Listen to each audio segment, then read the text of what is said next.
Join us now for Education Matters, a weekly look at the real people and real stories in education across North Carolina. Welcome to another episode of Education Matters presented by the Public School Forum of North Carolina.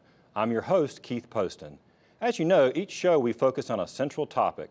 This week we're looking at election 2016 and what the results might mean for education policy in North Carolina. We have a great lineup today for you. Like every week, before we tackle the main topic, we open with our segment we call Edlines. It's a quick scan of education headlines across North Carolina and the U.S.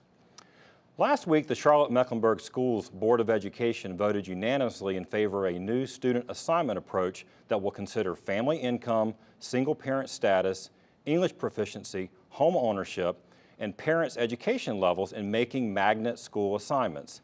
This move comes weeks after the police shooting of Keith Scott, which triggered days of protest and unrest and brought increased attention to concerns about race and class isolation in Charlotte, where schools where thousands of Black, Hispanic, and low-income students attend schools with very few white and middle-class peers. Wake County Schools utilized a similar approach up until 2011 when a newly elected school board abandoned the practice. CMS is now meeting with principals and school leadership teams on next steps. Some Wake County schools could have a more charter-like look soon. The Wake County School Board is considering a plan to operate 10 low-performing schools more like charter schools, expanding a program now in place in 2 Southeast Raleigh elementary schools. Wake County will need State Board of Education approval to use the, quote, restart model, which allows schools identified as continually low performing to get the same flexibility from state rules and regulations as charter schools. Wake got permission to use the restart model this school year at Barwell Road and Walnut Creek elementary schools. The flexibility allowed for things such as longer school year, longer school day, and reallocating state money for programs to support teachers and reduce class size. Speaking of charters, the Charter School Advisory Board met this week to begin the process of reviewing new charter school applications for the 2018 school year, as well as to review a report to the General Assembly on the performance of the state's 2 new virtual charter schools. Virtual charter schools are no stranger to controversy in other states where they operate, and North Carolina is no exception. Questions about student achievement, high withdrawal rates are common themes. This draft report included data on the withdrawal rates of the 2 schools.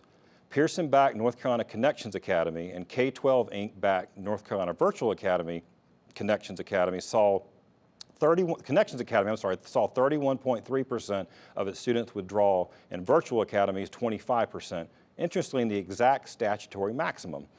Lawmakers tried to raise the withdrawal rate maximum from 25 to 35% last year, but that provision was ultimately taken off the table. The report also found that each school did not meet growth expectations and were at the lowest end of the growth spectrum. Finally, a new national study shows that principals work on average nearly 60 hours a week, with leaders of high poverty schools racking up even more time.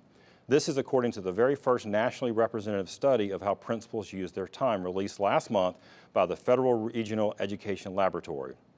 This report is timely, given a committee of the North Carolina General Assembly is currently studying school administrator pay in advance of next year's legislative session.